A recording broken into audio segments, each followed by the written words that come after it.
কোয়েল পাখির ডিম আর মুরগির ডিম আলু দিয়ে ডিম ডিম সিদ্ধ করে হলুদ দিয়ে ভেজে নিয়েছি।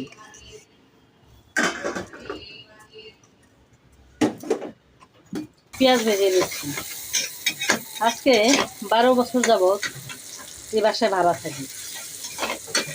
বাড়িওয়ালা আল্লাহর রহমতে নিজের একটা ফ্ল্যাট বানিয়েছি, নিজের ফ্ল্যাটে উঠবো। বাড়িওয়ালা এখন বলতেছে যে বাসা ছাড়ার আগে রং করে দিয়ে যাবেন। আর ওনার বাসায় যে আমরা এতদিন থাকছি, ভাড়ায় কিন্তু থাকছি টাকা দিয়ে, তারপরেও বলতেছে যে ওনাদের জরিমানা দিয়ে দিতে হয়।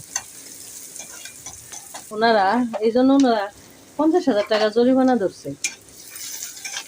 এটা কি কোনো নিয়ম আছে আপনারা বলেন, যে ভাড়া বাসা থাকার পরেও তাদের জরিমানা দিয়ে বাসা ছাড়তে হবে?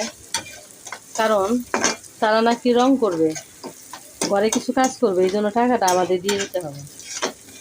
অথচ আমরা বাসা ভাড়া দিয়ে গেছি। কি করব, বাড়িওয়ালাদের নিয়ম। আল্লাহ রহমতে আমিও নিজের বাড়ি বানিয়েছি। যাই হোক, কি করার, দিয়ে যাব।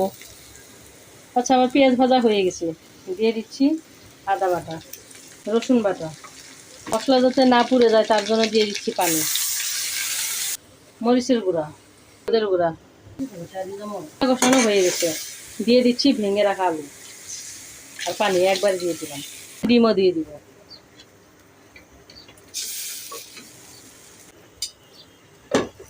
গরম মশলা গুঁড়া, জিরা গুঁড়া। এখন নামিয়ে নেব, রান্না হয়ে গেছে।